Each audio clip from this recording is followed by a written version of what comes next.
제2부 15장 1. 에돔은 만족스러운 고양이처럼 자기 땅에 안주했다. 그곳은 지하수에 뿌리를 굳건히 내린 커다란 떡갈나무 아래의 작은 골짜기로 입구에 서면 강까지 펼쳐진 땅과 충적토의 평야가 보였고, 서쪽으로는 둥그스름한 언덕이 시야에 들어왔다. 그곳은 햇볕이 내리쬐는 여름에도 아름다웠다. 강가에 늘어선 버드나무와 쥐방울나무가 들판 한가운데까지 줄지어 서 있었고, 서쪽 언덕에는 황금빛 목초가 자랐다. 무슨 이유에서인지 살리나스 계곡의 서쪽 산은 동쪽의 구렁지보다 더 두꺼운 흙으로 덮여 있어서 초목이 더 무성했다. 산 봉우리들이 빗물을 저장했다가 골고루 분비하기 때문인지도 모르고, 나무가 울창해서 빗물이 더 많이 빨아들이기 때문인지도 몰랐다. 지금은 드레스크의 소유가 된 산체스의 땅은 아직 경작이 안 되었지만, 에돔은 마음속으로 미리 무성하게 자라는 들판과 강가를 따라 이어진 푸른 목초지를 그려보았다. 그의 뒤로 산체스의 낡은 집을 보수하기 위해 살리나스에서 온 목수들이 두드리는 요란한 망치 소리가 들려왔다. 에돔은 그 낡은 가옥에서 살기로 마음먹었다. 그곳이야말로 그의 작은 왕국을 세우기에 적당한 곳이었다. 그는 퇴비를 모두 치워내고 낡은 마룻바닥을 뜯어내고 소들이 고개를 내밀고 비벼대던 창틀을 모조리 철거했다.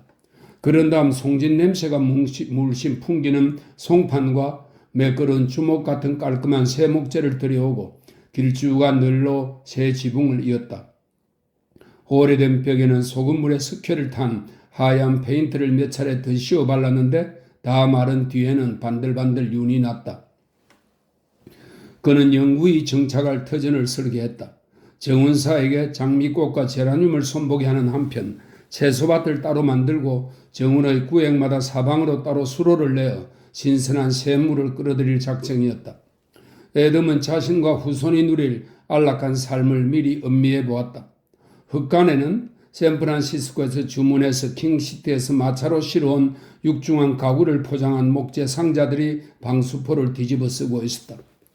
그는 멋지게 살아보고 싶었다. 변발을 난 중국인 요리사 리를 특별히 피아로까지 보내서 항아리, 주전자, 냄비, 나무통, 단지, 구리솥, 유리그릇과 같은 주방용품을 사오게 했다. 그는 한편으로 냄새가 나지 않도록 집에서 멀찌감치 떨어진 곳에 새 돼지 우리를 지었고, 그 주위로 닭과 오리를 놓아 길렀으며, 고요태가 접근하지 못하도록 계집을 지어 개를 길렀다. 에돔은 서두르지 않고 차근차근 일을 처리했다. 일꾼들도 꾸준하고 차분하게 일에 매달렸다. 하루아침에 끝낼 일이 아니었으므로 그는 시간이 걸리더라도 하나씩 차근차근 마무리 지어갈 생각이었다. 그래서 목재의 이음새를 자세히 살폈고 지붕에 칠한 페인트 색깔을 먼발치에 서서 이모저모 뜯어보았다. 그의 방 한 구석에는 기계, 가구, 종자, 과수와 관련된 카탈로그가 쌓여 있었다. 이제 그는 아버지가 풍족한 재산을 물려준 것을 감사하게 생각하고 있었다. 그의 뇌리 속에 있는 코네티컷의 어두운 기억도 차츰 사라져갔다. 어쩌면 서부의 강렬한 태양이 고향에 대한 기억을 지워버렸는지도 몰랐다. 그러나 아버지의 옛집과 농장, 마을, 찰스의 얼굴을 떠올릴 때마다 우울했다. 그는 그 기억마저 모두 지우려 세차게 머리를 흔들곤 했다. 에돔은 보르도니가 살던 별채에 흰 칠을 깨끗이 해놓고 새 집이 완공될 때까지 캐시의 임시 거처로 삼았다. 아무래도 집이 완성되기 전에 아기가 태어날 것 같았지만 서두르지는 않았다. 그는 일꾼들에게 되풀이해서 지시했다. 튼튼하게 지어주어요. 아무리 오래되어도 끄떡 없도록 구리목과 단단한 목재를 쓰세요. 녹이 슬거나 썩는 일이 절대 없도록 말입니다. 에돔 혼자만의 미래를 설계하는 것은 아니었다. 골짜기의 모든 사람들, 아니 서부의 모든 사람들이 그랬다. 과거의 달콤했던 향기와 빛은 모두 발해했으며 그들은 더 이상 이전의 황금 시절을 떠올리지 않았다. 사람들은 별다른 소득이 없더라도 황홀한 미래의 문턱에 와 있다는 생각으로 현재의 생활에 만족했다. 둘만 만나도, 술집에 3사람이 모여도, 야영지에서 10명이 모여 사슴고기를 뜯을 때도 화제는 이 계곡의 풍요로운 미래였다. 그들은 추측이 아닌 확신을 가지고 아직은 실현되지 않은 눈부신 계곡의 미래에 관해 이야기했다. 그렇게 될 거야. 누가 알아? 우리가 죽기 전에 그런 시대가 올지. 사람들은 그렇게 말하곤 했다. 현재의 생활에 만족하지 못할수록 사람들은 미래에서 행복을 찾으려고 했다. 그래서 어떤 사람들은 가족을 이끌고 언덕 위 농장에서 아래로 내려오기도 했다. 떡갈나무 굴대에 커다란 상자를 못질해서 만든 마차는 울퉁불퉁한 언덕길을 내려올 때면 요동을 쳤다. 상자 밑바닥에 밀집을 깔고 앉은 아낙네는 마차가 돌멩이에 걸리면서 들컹거릴 때마다 아이들이 이를 부딪히거나 혀를 깨물지 않도록 껴안아 주었다. 그러면 아버지는 발 뒤꿈치에 힘을 주면서 이런 생각에 잠겼다. 언제쯤 이 산골에 도로가 생길까? 도로가 생기면 4인승 마차에 편안히 앉아서 3시간만 달리면 킹시티에 도착하겠지. 더 이상 뭘 바라겠는가? 떡갈나무 숲을 소유한 사람들이 그 나무가 석탄만큼 단단하고 열량이 높은 세계 최고의 땔감이라는 것을 알게 된다고 생각해보자. 그의 호주머니에는 로스앤젤레스에는 떡갈나무 장작이 평당 $10에 판매된다라는 기사가 실린 신문이 들어있을지도 모른다. 철도의 지선이 들어오기만 한다면 벌채에 평당 $1.50가 들어도 나무를 깨끗이 쪼개고 말려서 철도 옆에 차곡차곡 쌓아 올려도 좋을 터였다. 서든 퍼시픽 철도 회사가 평당 $3.50의 운임을 요구한다면 평당 $5가 넘는 이윤이 나오고 조그만 일항 하나가 3,000평은 좋기 되므로 $15,000의 총소득이 발생한다. 어떤 사람들은 이마에 따가운 햇볕을 받으면서 언젠가 수로를 내어 온 골짜기에 물을 공급할 수 있는 날이 올 것이라고 예언하기도 했다. 아니면 깊은 우물을 만들어 양수기로 물을 퍼 올릴 수 있을지도 모른다. 그런 일을 상상이나 할 수 있겠는가? 물이 넘쳐나면 이 땅에서 얼마나 많은 작물을 재배할 수 있을지 상상해보라. 이것은 분명 환상적인 낙원이 될 터였다. 또 어떤 사람들은 자기 손에 들고 있는 복숭아를 얼음에 재워 필라델피아까지 보낼 수 있을 것이라는 엉뚱한 이야기를 늘어놓기도 했다.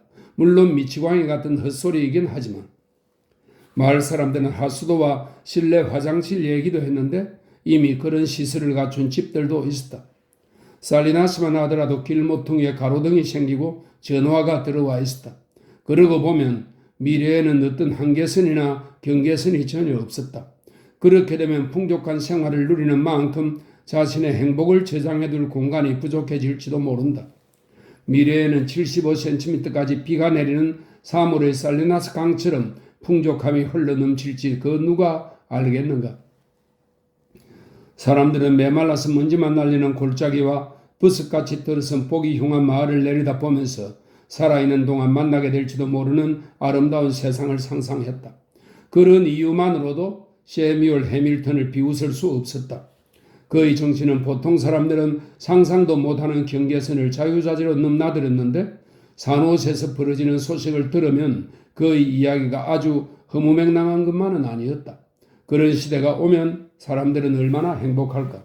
그렇게 되면 세뮤얼에게 정신 나간 소리를 한다고 핀잔을 줄 사람은 아무도 없을 것이다. 행복이라고? 세뮤얼은 흥분해 있었다. 하지만 일단 그의 말에 귀를 기울인다면 행복을 증명해 보일 것이었다. 세뮤얼은 아일랜드에 살았던 외가 쪽 사촌의 소식을 들은 적이 있었다. 그는 기사 자귀를 가진 부자였는데 자신을 사랑하는 세상에서 가장 아름다운 여자와 비단 안락의자에 앉은 채로 권총 자살을 했다. 사람의 욕망이란 끝이 없는 거야. 세뮤얼이 말했다. 천국과 지상의 모든 걸 준다고 해도 만족할 줄 모르거든. 애덤 트레스크는 미래의 행복을 감지하면서도 현재의 생활에 만족했다. 그는 캐시가 뱃속에 아이를 키우면서 양지에 조용히 앉아있는 모습을 보노라면 가슴이 뭉클했다.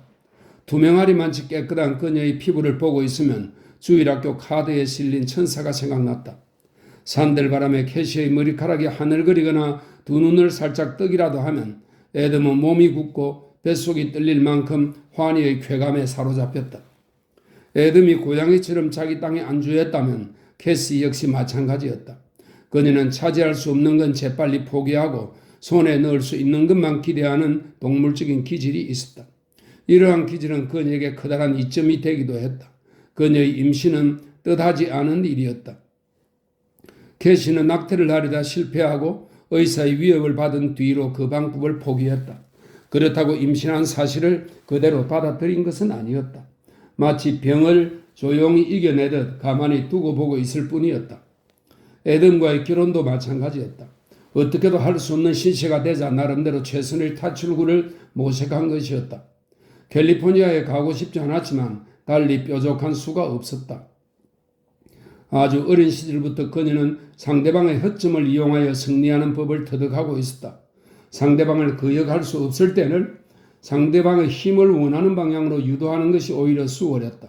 캐시가 스스로 놓인 상황에 겉으로는 안좋아한 것처럼 보이지만 내적으로는 불만스러워한다는 사실을 아는 사람은 거의 없었다. 그녀는 긴장을 풀고 있어도 언젠가 다가올 기회를 노리고 있었으며 능란한 범죄자가 되기 위한 필수적인 기질을 갖추고 있었다. 그녀는 어느 누구도 믿지 않았으므로 그녀 자신은 고립된 섬과 다를 것이 없었다. 에덤이 구입한 토지나 신축 중인 집은 거들떠보지도 않았으며 그의 거창한 계획이 실현되거나 말거나 아무런 관심도 없었다. 그녀는 덫에서 풀려나고 몸이 좋아지기만 하면 이곳에서 살 생각이 전혀 없었다. 그래서 에덤이 물을 때는 적당히 둘러대어 대답을 했다. 그렇게 하지 않으면 공연히 힘을 빼고 주르고 쌓아온 것들을 허물어뜨리며 온순한 고양이에게 덜미를 잡히게 될 것이기 때문이었다. 여보, 집의 위치가 좀 어떤지 봐요. 창문으로 계곡이 보이지? 정말 아름다워요. 우습게 들릴지 모르지만 난 100년 전에 늙은 산체스가 했던 것과 같은 생각을 하려고 노력하고 있어. 그때의 계곡은 어땠을까? 그는 아주 신중하게 계획을 세운 것이 분명해요. 그가 파이프를 설치한 것 알고 있어. 주먹에 구멍을 뚫었는지 불로 찢어서 홈을 팠는지는 몰라도 그는 샘물을 끌어다 썼어요. 땅을 파보니 파이프 조각까지 있었어. 그거 참 대단하군요. 그녀가 대꾸했다. 아주 영리한 사람 같아요.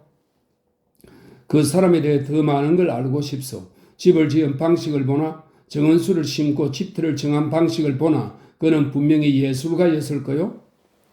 스페인 사람이라고 했나요? 스페인 사람들은 예술적인 기질이 다분하다고 들었어요. 학교에 다닐 때 배운 화가가 기억나는군요. 아니, 그건 그리스 화가였던 것 같네요. 어디에 가야 산체스에 관해 알아낼 수 있을까? 누군가 아는 사람이 있을 거예요. 그의 작업과 설계에 대해 모두 알고 싶소. 그런데 보르도니는 그 집에다 소를 길렀더군. 그런데 내가 가장 궁금해하는 것이 뭔지 알아요? 그게 뭐죠, 에덤? 산체스에게도 당신 같은 여자가 있었는지, 있었다면 어떤 여자였을까 하는 것이요. 캐시는 미소를 지으며 살며시 눈을 내리깔았다가 다른 쪽으로 얼굴을 돌렸다. 별말을 다 하는군요. 그에게도 분명히 당신 같은 여자가 있었을 거요. 그렇고 말고. 나도 당신을 알기 전에는 삶에 대한 열정이나 방향이 없었소. 살고 싶은 의욕도 없었는걸. 에덤, 당신은 날 쑥스럽게 만드는군요. 에덤, 흔들지 말아요. 아파요. 미안하. 내가 너무 눈치가 없어서 그만.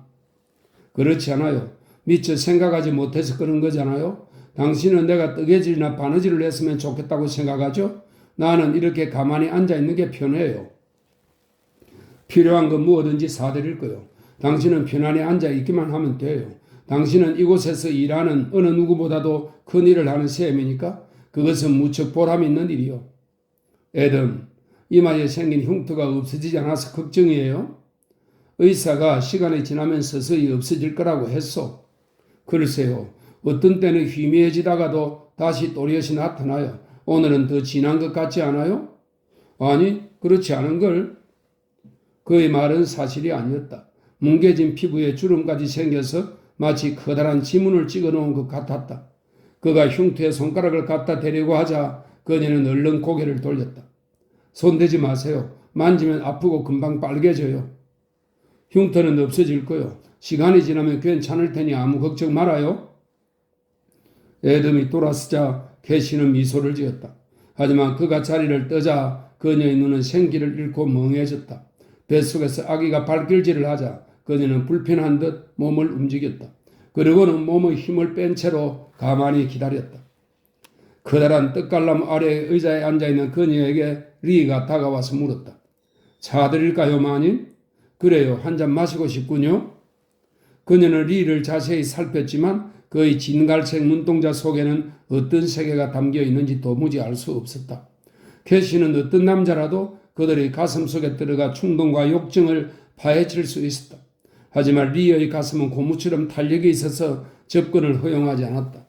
그는 깡마른 얼굴에 늘 명랑한 표정을 지었는데 넓은 이마는 단단하고 민감해 보였으며 항상 미소 짓는 입술은 약간 위로 말려 올라가 있었다.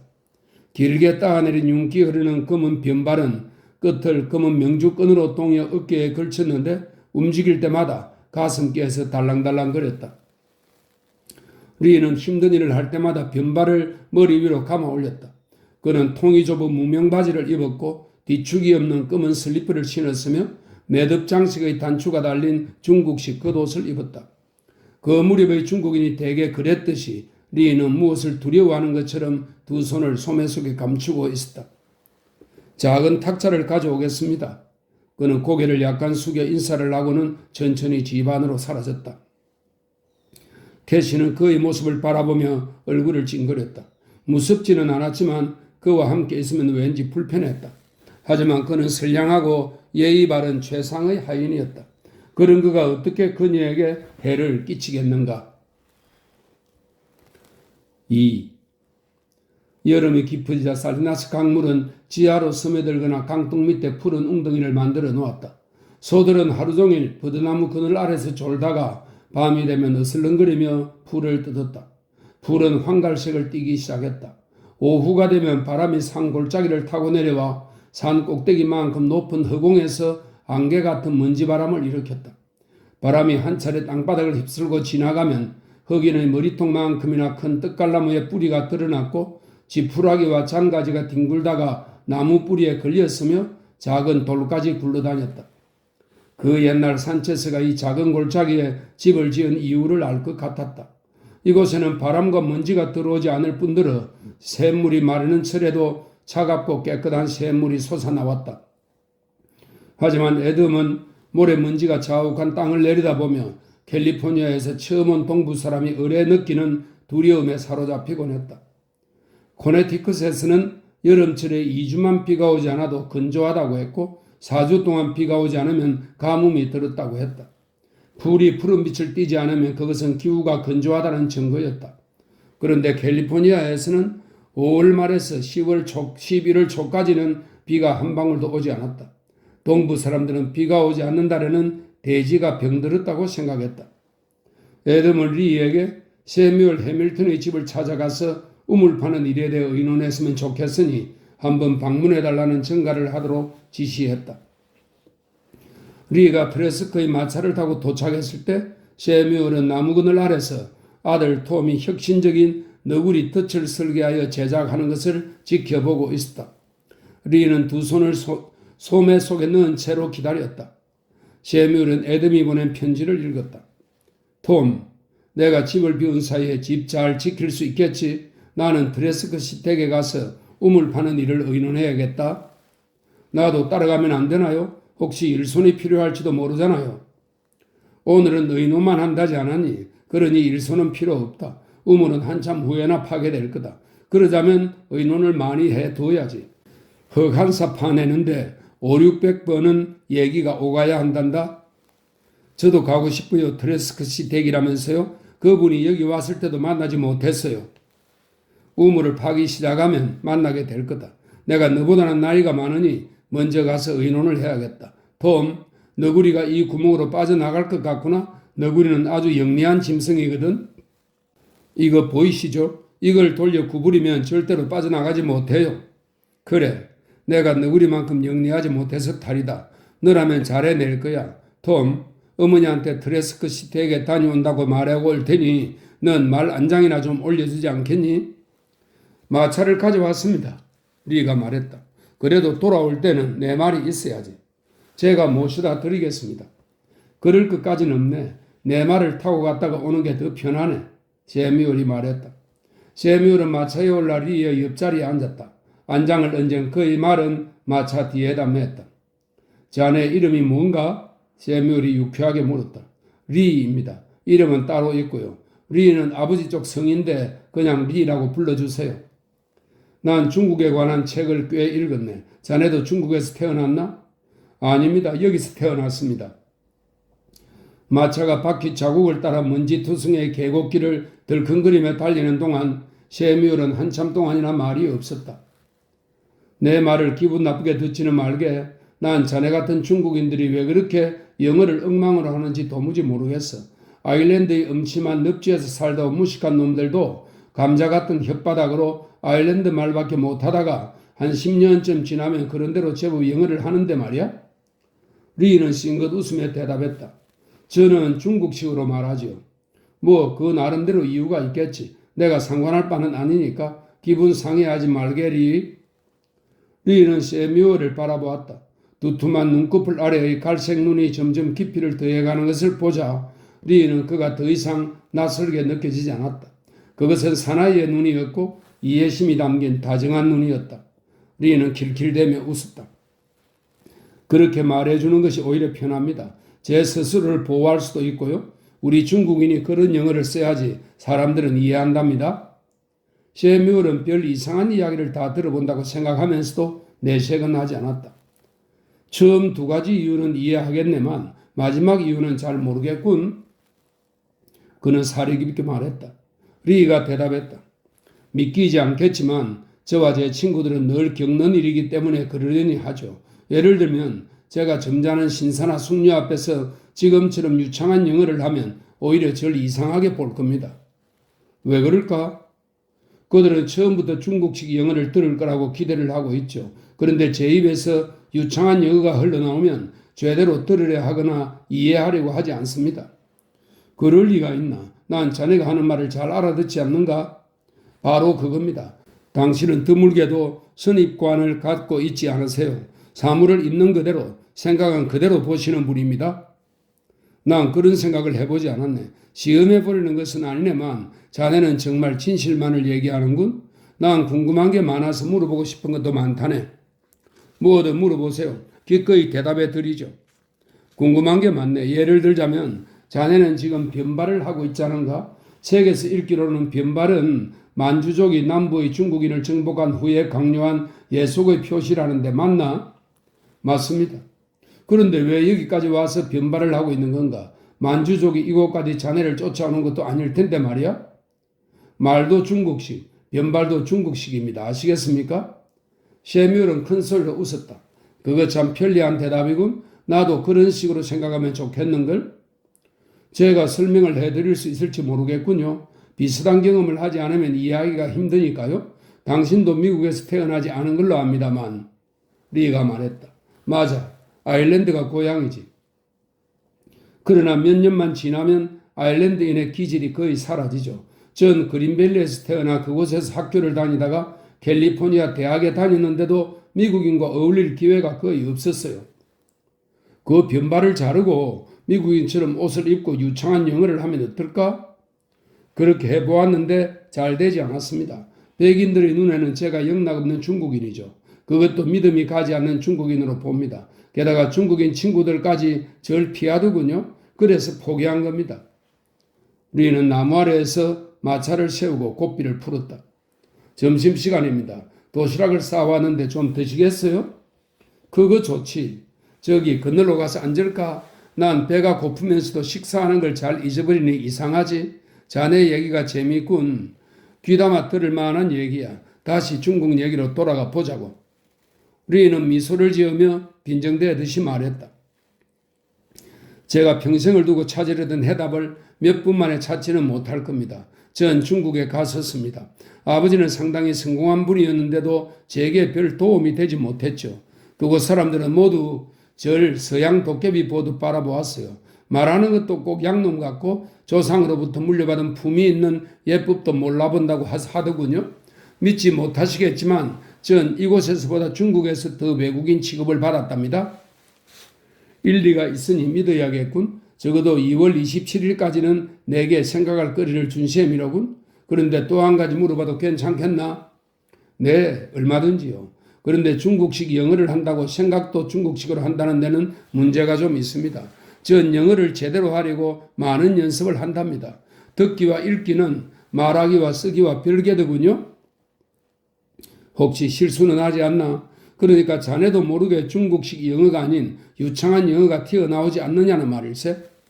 그렇지는 않습니다. 그건 상대방에 따라 달라지죠. 상대방의 눈을 보면 그가 내게 중국식 영어와 중국식 걸음걸이를 기대하는지 혹은 그렇지 않은지를 알게 됩니다. 그런 다음 거기에 맞추면 되는 거죠. 그렇겠군. 세미얼이 말했다. 나도 마찬가지일세. 사람들이 웃으려고 우리 집에 찾아오니까 나도 농담을 하게 되네. 기분이 울적할 때도 그들을 웃기려고 농담을 하게 돼. 그런데 아일랜드인은 항상 낙천적이고 농담을 잘하는 기질이 있다더군요. 자네는 중국식 영어와 변발로 위장을 하지. 그렇지만 아일랜드인은 달라. 선천적으로 살아가면서 고통을 느끼는 âm울한 민족일세. 그러니 술에 젖어 세상을 편하게 보지 않는다면 모두 자살을 하고 말 걸세. 상대방의 농담을 원하니 웃기는 소리를 하는 것뿐이야. 리가 조그만 술병을 꺼냈다. 이것 좀 마셔보시겠어요? 오가피주라는 중국 술입니다. 무슨 술이라고? 중국식 브랜디죠. 독한 술이에요. 이 술을 마시면 세상살이가 편해진답니다. 세뮤는 병을 입에 대고 한 모금 마셨다. 약간 상한 사과 맛이 나는군? 세뮤얼이 말했다. 맞아요. 상한 사과 맛치고는 썩 괜찮은 편이죠. 혀 밑에 머금고 조금 굴려보세요. 세뮤얼은 길게 한 모금 마시고는 머리를 뒤로 젖혔다. 자네 말이 맞아. 맛이 아주 훌륭하군. 여기 샌드위치, 오이절임, 치즈, 우유 한 통도 있습니다. 빈틈없이 준비를 했군 그래? 그러면 늘 신경을 쓰니까요. 세뮤얼은 샌드위치를 베어 먹으며 말했다. 난 수많은 문제를 생각해봤지. 자네 얘기를 들으면서 한 가지 생각이 떠올랐는데 얘기해도 괜찮겠나? 상관 말고 말씀하세요.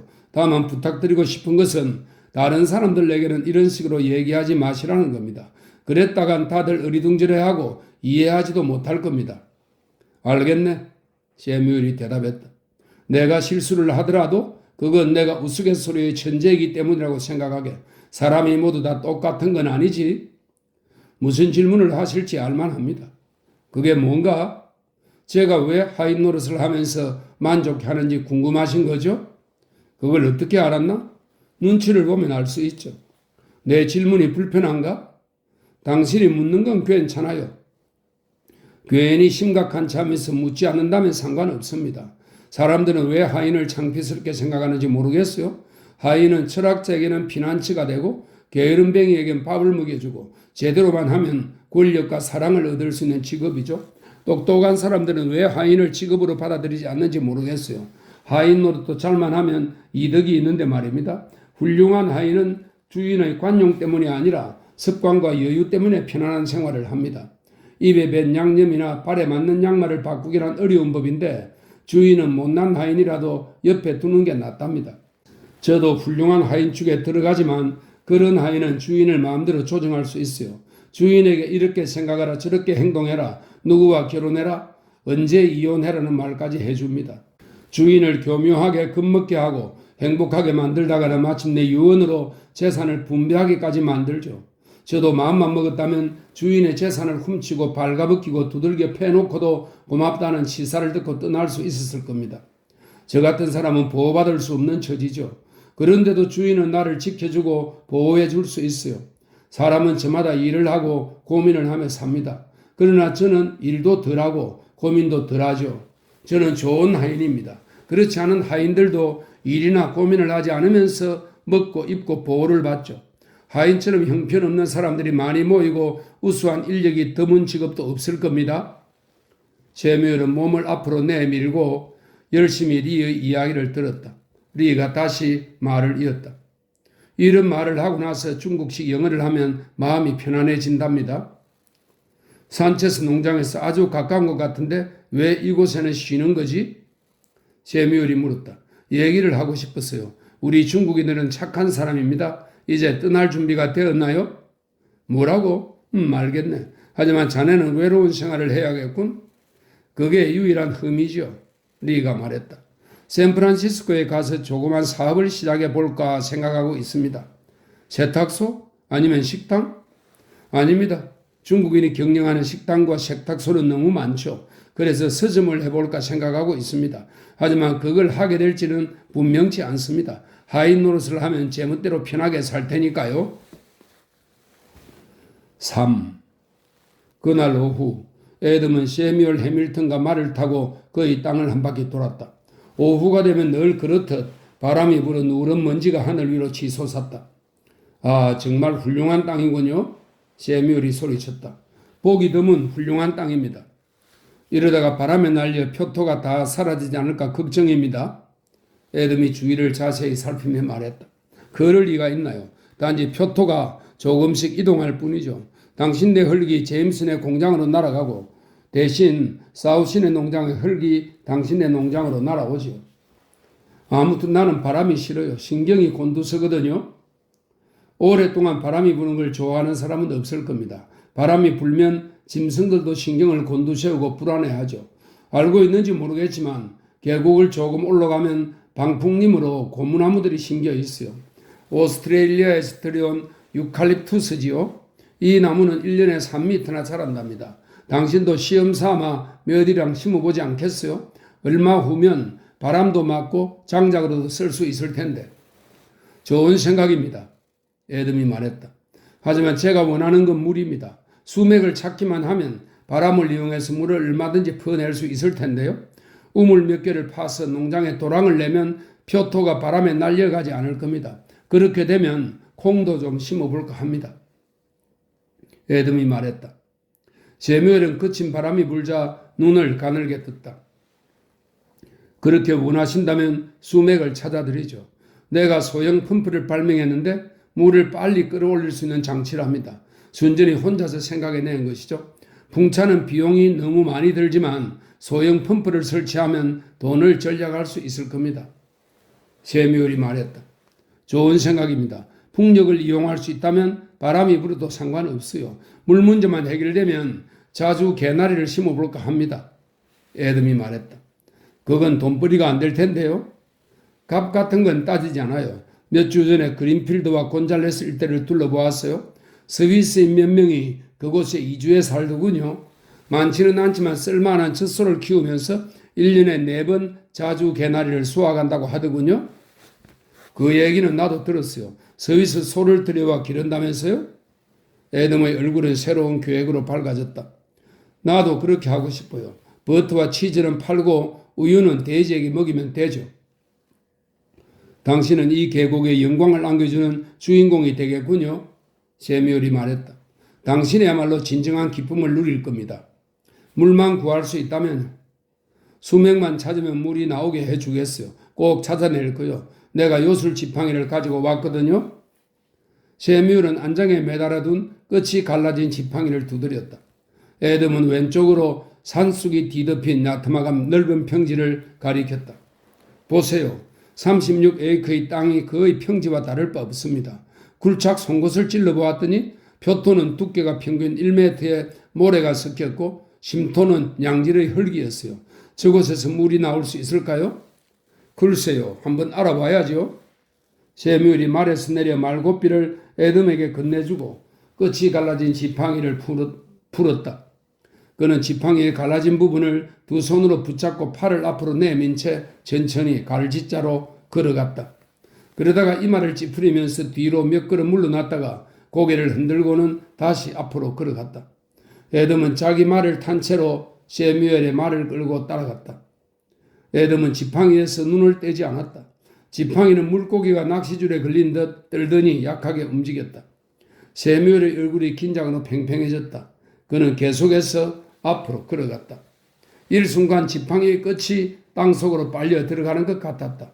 그는 주위를 천천히 한 바퀴 돌고는 산쑥을 한 움큼 뜯어 땅 위에다 놓았다.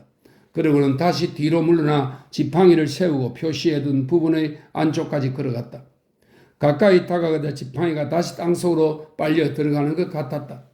세뮤엘은 한숨을 내쉬어 긴장을 풀면서 지팡이를 땅바닥에 내려놓았다. 이곳에 물이 있어. 그다지 깊지 않은 곳에요. 당기는 이미 생글 보니 물이 많은 것 같군요. 그가 말했다. 잘 됐군요. 애덤이 말했다. 두 군데 더 보여드리고 싶은데요. 세뮤엘은 질긴 쑥 한 포기를 뽑아 흙 속에 꽂았다. 그리고 산쑥의 가지를 찢어 십자 모양의 표적을 만들었다. 그런 다음 주변의 연한 쑥들을 발로 뭉개어 다음에 올 때 쉽게 알아볼 수 있도록 표시를 해두었다. 그곳에서 30m쯤 떨어진 곳에서 두 번째 시험을 했다. 이번에는 지팡이가 더 심하게 아래로 내려갔다. 이곳은 물이 굉장히 많군요. 세 번째 시험에서는 신통한 결과가 나오지 않았다. 그곳에서는 30분이 지난 후에야 가벼운 반응이 왔을 뿐이었다. 두 사람은 트레스크의 집을 향해 천천히 말을 달렸다. 하늘에 자욱하던 누런 먼지가 차츰 옅어졌고 오후가 되면서 세상은 황금빛으로 물들었다. 해가 저물면서 바람이 찾아들기는 했지만 한밤중이 되어서야 공중의 먼지가 가라앉는 날도 있었다. 누가 보아도 알겠지만 이렇게 훌륭한 땅인 줄은 몰랐어요. 당신의 땅 밑에는 산에서 흘러내려오는 거대한 수맥이 있어요. 드레스컷이 땅을 참 잘 골랐군요. 세뮤얼이 말했다. 그러자 애덤이 미소를 지으며 말했다. 우리는 코네티컷의 농장을 가지고 있었어요. 그곳에서 6대에 걸쳐 돌을 파냈답니다. 내 기억으로는 돌을 파내어 담 있는 곳까지 나르는 것이 늘 하는 일이었죠. 그래서 어느 공장에서나 다 그렇게 하는 줄 알았습니다. 그런데 이곳은 내가 보기에도 이상할 정도이고 공연히 죄스럽다는 생각이 드는군요. 돌멩이 하나 보는 것도 무척 드무니까요. 죄스럽게 느낀다는 것도 참 이상한 일이군요. 생각에 잠겼던 세뮤얼이 입을 열었다. 내 생각에 인간은 정신적으로나 물질적으로 자신이 소유한 모든 것을 벗어 던진다 해도 끝내 괴로워해야 할 몇 가지의 작은 죄들을 마음 한구석에 감추고 있는 것 같소. 그것들만은 절대 잃어버리지 않는 거죠. 우리 자신이 겸손하려면 오히려 좋은 일인지도 모르죠. 하나님을 두려워하게 만드는 것이기도 하니까요. 나도 그렇게 생각하오. 세뮤얼이 맞장구를 쳤다. 겸손은 분명히 좋은 것 같소. 한 조각의 겸손도 갖추지 않은 사람은 매우 드물죠. 그러나 그것이 아주 즐거운 고통이고 소중한 체험이라는 것을 깨닫지 못하는 사람은 그 가치를 알 수 없어요. 그런 사람은 자신만의 고통을 온전하게 받아들이지 않은 것이라는 의심을 들게 하죠. 수맥을 찾는 신기한 지팡이에 대해 설명 좀 해주시죠. 애덤이 말했다. 세뮤얼은 말 한 장에 매달아 놓은 지팡이를 쓰다듬었다. 이 지팡이가 신통한 힘을 부린다고는 생각하지 않아요. 어쩌면 이럴지도 몰라요. 물이 어디에 있는지 내가 피부로 느끼는 거죠. 어느 한 방면에 천부적인 재능을 가진 사람들도 많이 있으니까요. 이렇게 생각해 볼 수도 있어요. 그것을 겸손이라고 표현할 수도 있고 아니면 자신에 대한 뿌리 깊은 불신이라고도 할 수 있죠. 그런 것들이 마술을 부려서 내가 하는 일의 표면으로 끌고 가지 않나 하는 생각이 듭니다. 무슨 뜻인지 이해하겠소? 그건 좀 생각해 봐야겠습니다. 애덤이 말했다. 말들은 고삐가 느슨해지자 고개를 숙이고 앞으로 걸었다. 오늘 밤은 묵고 가시렵니까? 애덤이 물었다. 그것도 좋겠지만 오늘은 안 되겠어요. 아내에게 자고 온다는 말을 하지 않았으니까요. 공연히 집사람에게 걱정을 끼치고 싶지는 않군요. 하지만 부인께서 여기 오신 걸 알고 계실 텐데요. 그야 알고 있지요. 좀 늦더라도 오늘 돌아가는 게 좋겠어요. 저녁 식사를 하고 가라면 기꺼이 응하죠. 우물은 언제쯤 파는 것이 좋을까요? 당신만 괜찮다면 지금 당장이라도 시작했으면 좋겠습니다. 지하수를 퍼올리자면 비용이 상당히 듭니다.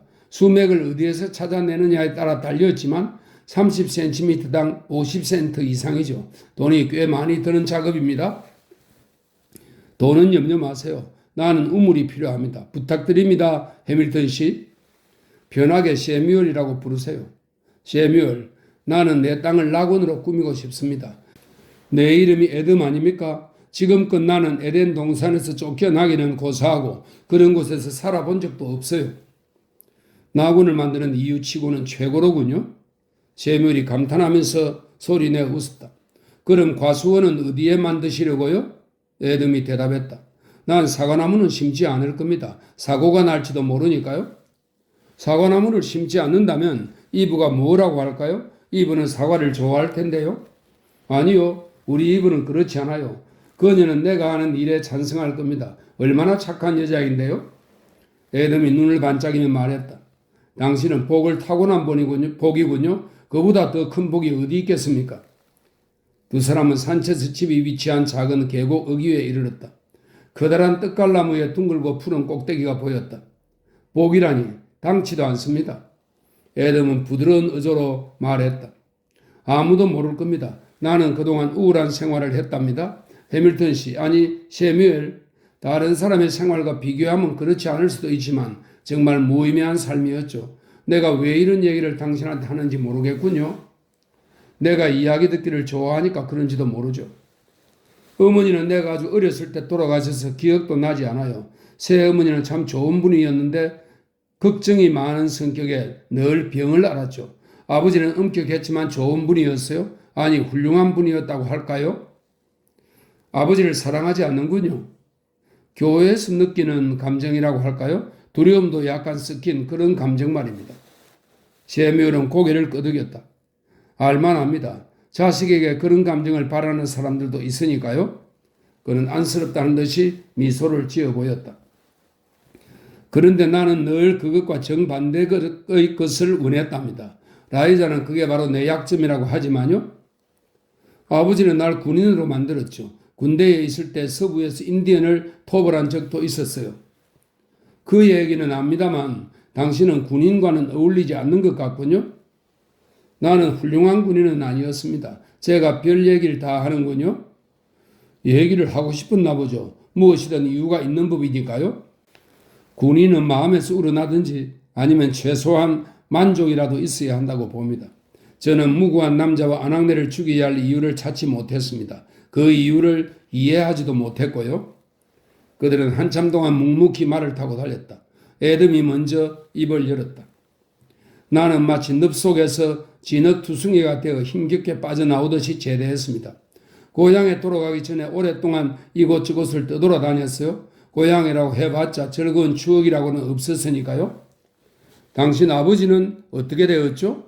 이미 돌아가셨더군요. 고향이란 지루한 소풍을 기다리듯 죽을 때만 기다리며 앉아있거나 일만 하는 곳이었습니다. 당신 혼자였나요? 아니요, 동생이 있습니다. 어디에 있죠? 동생도 지루한 소풍을 기다리고 있나요? 맞아요. 그게 정확한 표현이군요. 그런데 캐시가 나타난 거죠. 언젠가 기회가 되면 얘기하죠. 당신도 흥미를 느낄 겁니다. 꼭 듣고 싶군요. 난 워낙 얘기를 좋아했어요. 캐시에게서 환한 빛이 퍼져 나와 세상 모든 것들의 색깔을 바꾸어 놓았습니다. 온 세상의 문이 활짝 열렸죠. 하루하루 눈 뜨는 것이 기뻤고 한없이 즐겁기만 했답니다. 세상 사람들 모두가 선량하고 아름답게 보였고요. 더 이상 두려운 것도 없었습니다.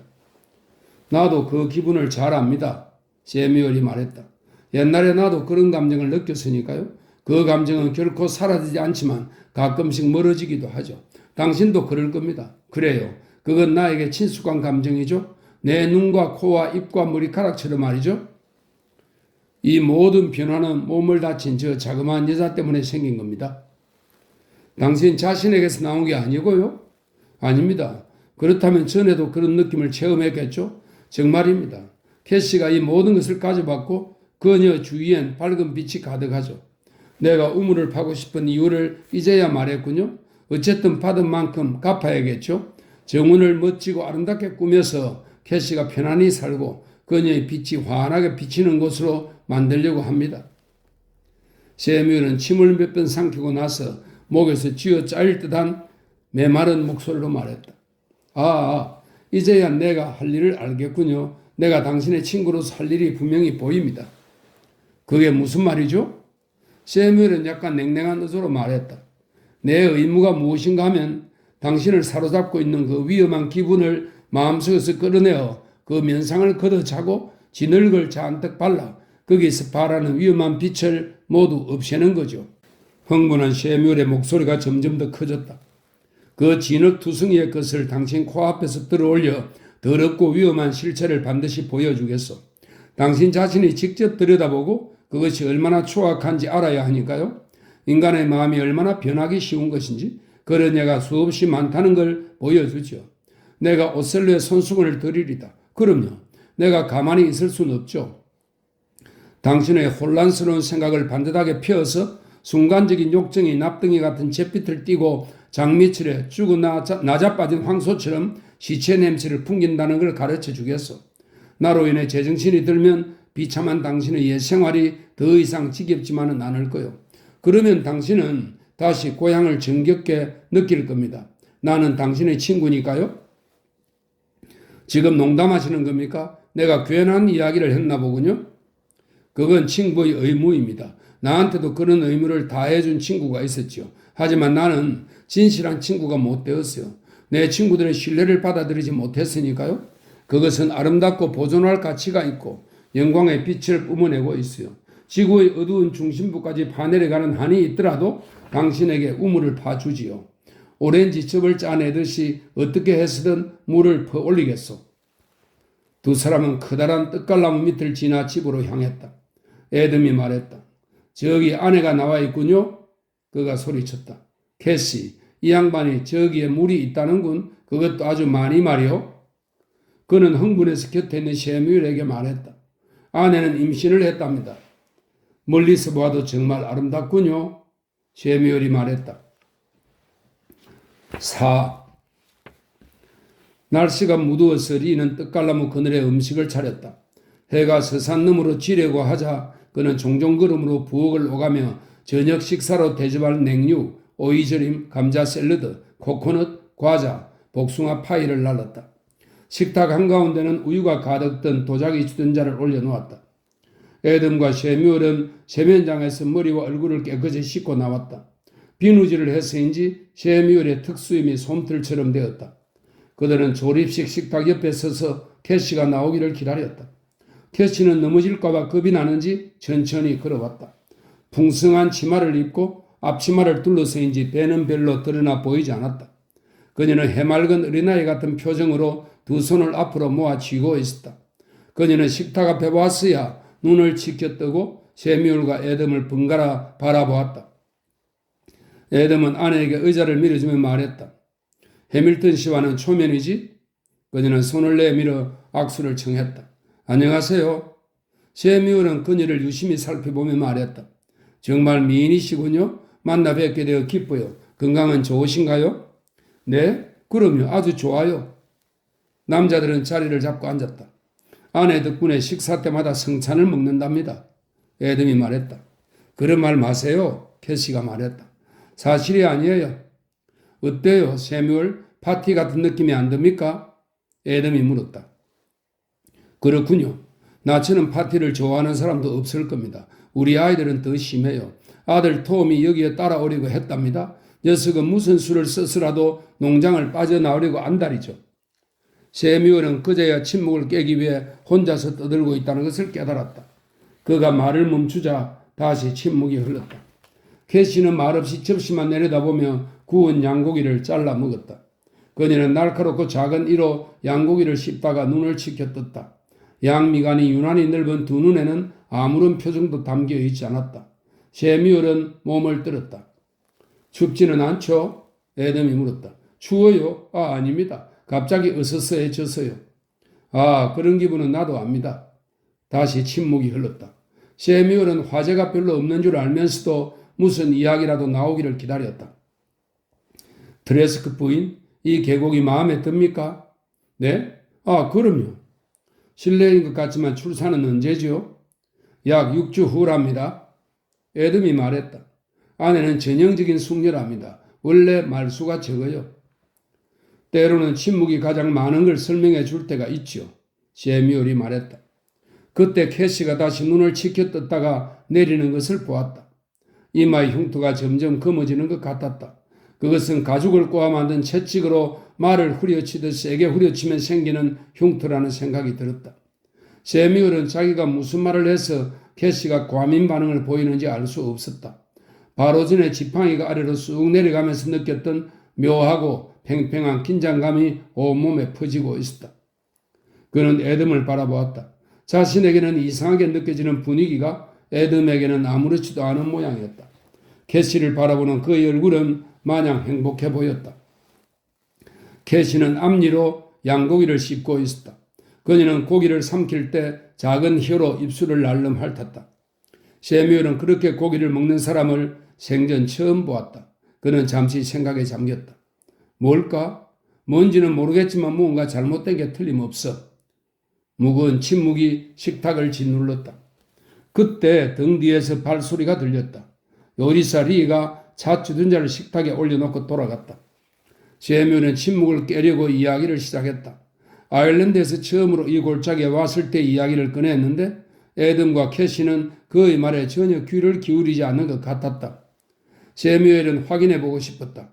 아이들이 책을 읽어달라고 조를 때 책 읽는 것을 정말로 듣고 있는지 알아보려고 생각해낸 방법이 있었다. 그는 엉뚱한 농담을 두어 번 던져보았다. 그래도 별 반응이 없어서 세뮤엘은 포기해버렸다. 그는 서둘러 식사를 마치고 뜨거운 차를 한 잔 마시고 난 다음 냅킨을 접었다. 부인, 죄송하지만 이제 그만 돌아가 봐야겠습니다. 융숭한 대접을 해주셔서 감사했습니다. 안녕히 가세요.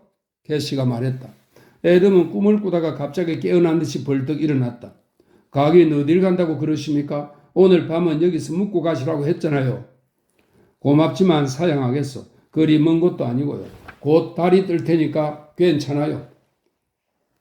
우물 작업은 언제쯤 시작하실 겁니까? 먼저 장비를 갖추어야지요.